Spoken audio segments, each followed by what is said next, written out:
ప్రభుత్వం అధికారంలోకి వచ్చాక సంవత్సర కాలం అవుతున్నా ప్రజలకు ఇచ్చిన హామీలని నెరవేర్చకుండా ఈరోజు రెడ్ బుక్ రాజ్యాంగం అంటూ కక్ష సాధింపు చర్యలకు మాత్రమే వాళ్ళు ఏ విధంగా కన్ఫైన్ అవటమే కాకుండా ఈ రాష్ట్రాన్ని దోచుకొని దాచుకుంటూ ఇంకా ఈ రాష్ట్రాన్ని అప్పుల్లో ముంచేస్తుంటే ఈ రాష్ట్రాన్ని కాపాడుకోవాలి, ఈ రాష్ట్ర ప్రజలకి అండగా ఉండాల్సిన బాధ్యత ప్రజా పార్టీ అయిన వైఎస్ఆర్ కాంగ్రెస్ పార్టీకి ఉంది. కాబట్టి ప్రజల తరఫున ఈ రోజు ఏదైతే ఈ కూటమి ప్రభుత్వం ప్రజలకి వెన్నుపోటు పొడిచి సంవత్సరం అవుతుందో ఈ జూన్ 4ని వెన్నుపోటు దినంగా మా నాయకుడు జగన్మోహన్ రెడ్డి గారు అనౌన్స్ చేయడమే కాకుండా ఈరోజు రాష్ట్ర వ్యాప్తంగా ప్రజలకి అండగా ర్యాలీలు చేసి అఫీషియల్స్ కి మెమరాండం ఇచ్చి అది ప్రభుత్వానికి అందజేసి వాళ్ళు ఇచ్చిన హామీలని వాళ్ళ మేనిఫెస్టోని నెరవేర్చమని డిమాండ్ చేస్తున్నాం.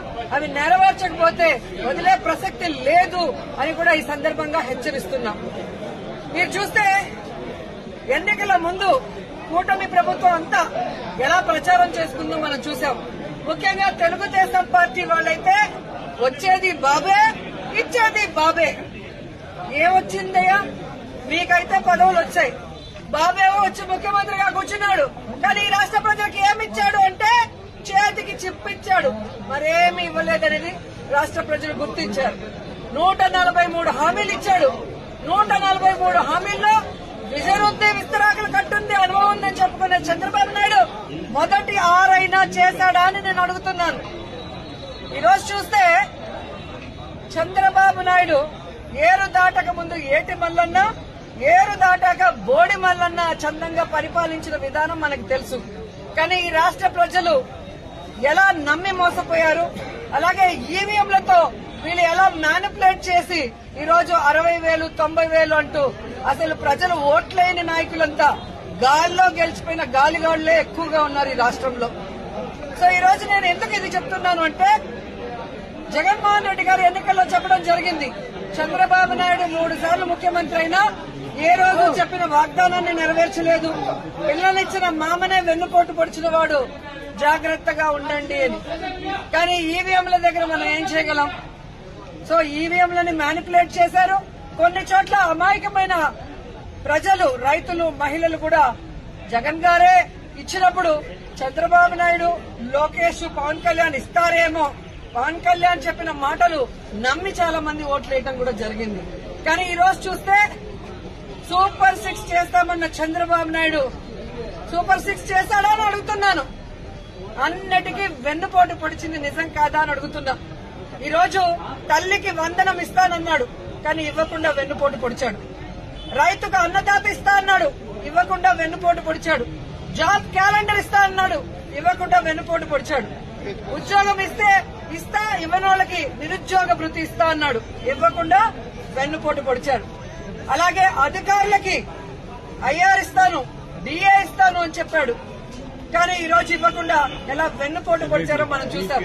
మహిళలకైతే ఉచిత బస్సు ఇస్తాను, పొద్దు నుంచి సాయంత్రం వరకు ఫ్రీగా తిరుక్కోవచ్చు అని చెప్పారు, కానీ ఇవ్వకుండా ఎలా వెన్నుపోటు పొడిచారో మీరందరూ కూడా కళ్ళారా చూశారు. ఈ రోజు ఒక్కరికి కూడా ఒక సెంటు భూమి గాని, ఒక ఇల్లు గాని కట్టించకుండా ఎలా వెన్నుపోటు పొడిచాడో మీరందరూ కూడా కళ్ళారా చూస్తున్నారు. సో వెన్నుపోటు అంటే చంద్రబాబు నాయుడు, చంద్రబాబు నాయుడు అంటే వెన్నుపోటు. ఇది ఈ రోజు ప్రజలు తెలుసుకున్నారు, వాళ్ళకి జరిగిన నష్టాన్ని వాళ్ళు తెలుసుకున్నారు. ఎప్పుడెప్పుడు ఎన్నికలు పెడితే జగన్మోహన్ రెడ్డి గారికి ఓటేసి మళ్లీ ముఖ్యమంత్రిని చేసుకోవాలని ఎదురు చూస్తున్నారన్న దాంట్లో ఎటువంటి అతిశయోక్తి లేదని కూడా తెలియజేసుకుంటున్నా. మొదటిసారి ముఖ్యమంత్రి అయిన జగన్మోహన్ రెడ్డి గారు తాను ముఖ్యమంత్రి అయిన రోజుకి చంద్రబాబు నాయుడు ఖజా ఖాళీ చేసి ఖజానాలో 100 కోట్లు మాత్రమే పెట్టినా ఆయన పెట్టిన అప్పులన్నీ తీర్చి జగన్మోహన్ రెడ్డి గారు ఇచ్చిన ప్రతి వాగ్దానాన్ని నెరవేరుస్తూ వెల్ఫేర్ డెవలప్మెంట్ 2 కళ్లగా ముందుకు వెళ్లాడు. జగనన్న దిగిపోయే రోజుకి 7,000 కోట్ల రూపాయలని ఖజానాలో పెడితే సిగ్గులేని కూటమి ప్రభుత్వ నాయకులు ఈ రోజు ఖజానా ఖాళీగా ఉంది, ఖజానాలో ఏమీ లేదు, ఏం చేయాలో అర్థం కాలేదు అని చెప్పి ఏ విధంగా మొసలి కన్నీళ్లు కారుస్తున్నారో మీ అందరూ చూస్తున్నారు. మరి మొదటిసారి ముఖ్యమంత్రి అయిన వ్యక్తి, వయసులో చిన్నవాడైన జగన్మోహన్ రెడ్డి గారు సంపద సృష్టించి ప్రజలకు ఇచ్చిన మేనిఫెస్టోని ఎలా నెరవేర్చాడు, ఈ రాష్ట్రాన్ని అభివృద్ధి వైపుకి ఎలా నడిపించాడు, మెడికల్ కాలేజీలు ఎలా కట్టాడు, పిహెచ్సిల్ని ఎలా కట్టించాడు, స్కూల్స్ ని ఎలా రెనోవేట్ చేశాడు, ఈ రోజు టెంపుల్స్ ఎలా కట్టించాడు, రోడ్లు ఎలా వేశాడు, చెప్పుకుంటూ పోతే హార్బర్లు ఎలా కట్టారు. ఈడేమో అనుభవం ఉందంటాడు. సంవత్సరం అవుతుంది, ఒక్క సెంటు భూమి ఒకరికి ఇచ్చారా, ఒక ఇల్లు కట్టించారా? జగన్మోహన్ రెడ్డి గారు దిగిపోయే రోజుకి ఫినిషింగ్ లో ఉన్న మెడికల్ కాలేజీలు ఇంతవరకు పూర్తి చేయట్లేదు. వాటిని అమ్మేసి జగన్ గారి పేరు ఎవరు గుర్తు పెట్టుకోకూడదన్న ప్రయత్నం చేస్తున్నారు. హార్బర్లను అమ్మేయాలని చూస్తున్నారు ప్రైవేట్ వాళ్ళకి. స్కూళ్లన్నీ కూడా నిర్వీర్యం చేస్తున్నారు. ఇప్పటికే సిబిఎస్ఈ తీసేశారు, ఐబీది కట్ చేసేశారు, ట్యాబ్స్ కట్ చేసేశారు, రెనోవేషన్ లో ఫైనల్ స్టేజ్ లో ఉన్న వాటిని ఆపేశారు. అలాగే పిహెచ్సిలు, హాస్పిటళ్లు ఏవైతే బ్యాలెన్స్ ఉన్నాయో వాటన్నిటిని ఆపేయడం మనం కళ్ళారా చూస్తున్నాం. ఇంతవరకు ఒక గుడి కట్టించారా, ఒక బడి కట్టించారా, ఒక రోడ్డు వేశారా, ఒక ఇల్లు కట్టించారా అంటే ఏమీ కూడా లేదు. వీళ్ళు సూపర్ సిక్స్ ని గాలికి వదిలేసి సూపర్ స్కామ్లు చేసుకుంటూ ముందుకెళ్తున్నారు. ఈ రోజు ఈ రాష్ట్రంలో చూస్తే బెల్ట్ షాపులు, పర్మిట్ రూములు ఇప్పటి ముప్పటిగా ఇచ్చి మద్యంతో ఎలా దోచుకుంటున్నారు. ఖజానా బొక్కబట్టారు. ఈ రోజు కూటమి ప్రభుత్వ జోబీలు మాత్రం ఫిల్ అవుతున్నాయి మద్యంతో. అలాగే ఇసుక మాఫియా, ఉర్సా భూముల mafia, ganja mafia, drugs mafia, ఈ విధంగా ఇష్టానికి తయారయ్యారు. పోలీసులు ఎలా తయారయ్యారంటే రెడ్ బుక్ రాజ్యాంగానికి కాపలా కాస్తున్నారు. ఈ రోజు ఎవరెవరు వైఎస్ఆర్ కాంగ్రెస్ పార్టీ నాయకులుగా ఉన్నారు, ఎవరెవరు విలేజ్ల్లో ప్రజలకి అందుబాటులో ఉంటూ అన్ని చేసి మంచి పేరు తెచ్చుకున్నారో వాళ్ళందరి మీద లేనిపోని అక్రమ కేసులు పెట్టి వాళ్ళని అరెస్టు చేసి కనీసం ఛార్జ్ షీట్లు కూడా వేయకుండా వాళ్ళ మీద బెయిల్ రాకుండా ఎంత చేయాలో పోలీస్ వ్యవస్థ అంతా కూడా చేస్తుండటం మనం అందరం కూడా గమనించాలి. నిజంగా ఒక తప్పు జరిగితే కేసు ఎఫ్ఐఆర్ చేయండి. ఇమీడియట్ గా 10-15 రోజుల లోపలైనా మినిమం ఆ కేసుల్ని ఛార్జ్ షీట్ వేసి మీరు కోర్టుకి అప్పగిస్తేనే కదా వాళ్ళకి బెయిల్ వస్తుంది. అంటే తప్పుడు కేసులు కాబట్టి ఛార్జ్ షీట్ లో నిజాలు రాయాలి కాబట్టి, తప్పులు రాస్తే రేపు వాళ్ళ ఉద్యోగం పోతుంది కాబట్టి ఈ రోజు తప్పుడు కేసులతో జైల్లో 50 రోజులు, 60 రోజులు, 70 రోజులు మగ్గిపోయే పరిస్థితి వైఎస్ఆర్ కాంగ్రెస్ పార్టీ కార్యకర్తలకి, నాయకులకి కలుగుతోంది. ఎవరైతే ఈ రోజు తప్పుడు కేసులతో జైళ్లకు వెళ్లారో వాళ్ళకి అండగా నిలబడ్డాం. వారందరికీ కూడా ఈరోజు బెయిల్స్ ఇచ్చాం.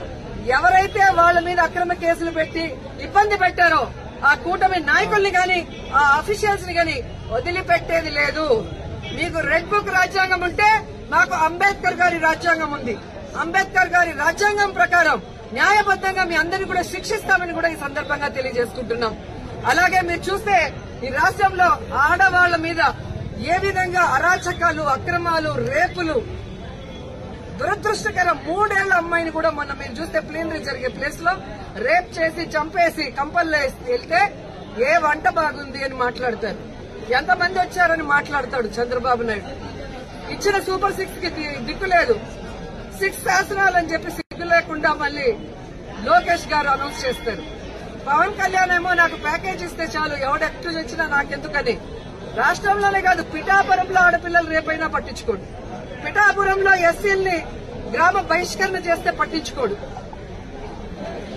సుగాలి కేసు అన్నారు, ఏమైందో తెలియదు. 30,000 మంది మాయమయ్యారన్నారు. మరి ఆ రోజు ఇంటెలిజెన్స్ వ్యవస్థ నీకు చెప్తే ఈ రోజు కూటమి ప్రభుత్వంలో ఉన్న నీకు ఇంటెలిజెన్స్ చెప్పదా 30,000 మంది ఎక్కడున్నారు?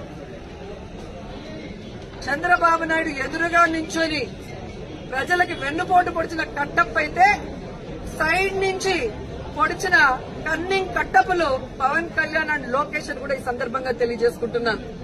సో ముగ్గురికి నేను చెప్తున్నా, మీరు ప్రజలకి వెన్నుపోటు పొడిస్తే సైలెంట్ గా వెళ్లే పరిస్థితి లేదు.